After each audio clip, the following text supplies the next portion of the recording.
এই সেই বাগানটা আমি এর আগে যখন বাড়িতে এসেছিলাম তখন এই গাছগুলো লাগানো হচ্ছিল। ওই তখনকার একটা ভিডিও আমি শেয়ার করেছিলাম আপনাদের সাথে। এখন মাশাআল্লাহ গাছগুলো সবগুলো টিকে গিয়েছে। ওই পাশটায় বড়ই গাছ ছিল, বড়ই গাছে বড়ইও আসছিল। আসলে বেড়াটা ভেঙে যাওয়াতে ছাগলে খেয়ে ফেলেছে। এখানে কিছু আদাও বোনা হয়েছে, খালি জায়গা।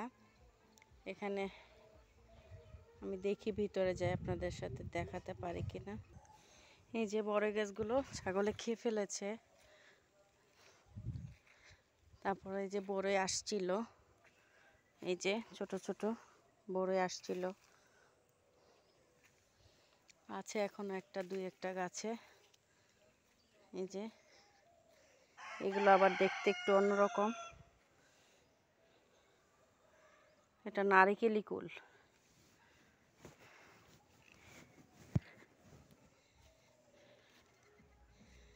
এই গাছটাতে আসেনি, কিন্তু এখানেও আছে অনেকগুলো।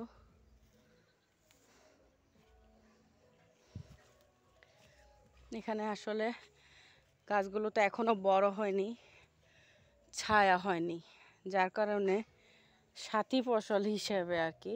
যাই হোক, এখানে শিম গাছ লাগানো হয়েছে, করলা গাছ লাগানো হয়েছে। এখন করলা গাছ মোটামুটি নষ্ট হয়ে গেছে, লাগানো হয়েছিল এই বাগানটার মধ্যে। যে এখনো এখানে ছড়িয়ে ছিটিয়ে আছে করলা গাছ।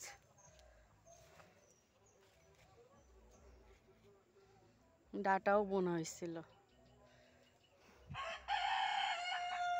আর এখানে এই যে আদা বুনে রাখা হয়েছে, খালি জায়গা। আর যে গাছগুলো যখন বড় হয়ে যাবে তখন তো আর এসব লাগানো যাবে না, কারণ তখন ছায়া পড়ে যাবে। এই যে মাঝখানে ওটা লিচু গাছ। আর এখানে একটা লটকন গাছও লাগানো হয়েছে, এই যে লাল পেয়ারা। আমি এর আগে যখন এসেছিলাম তখন গাছগুলো লাগানো হচ্ছিল। আপনাদের সাথে একটা ভিডিও শেয়ার করলাম, ফেসবুক মামার 3 মিনিটের ভিডিও।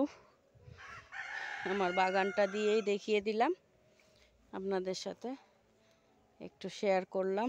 এই যে করলা হয়েছিল আগে, এখন তো আসলে মনে হয় সিজন না। অনেক করলা হয়েছিল আগে যখন গাছগুলো লাগানো হয়েছিল আর কি।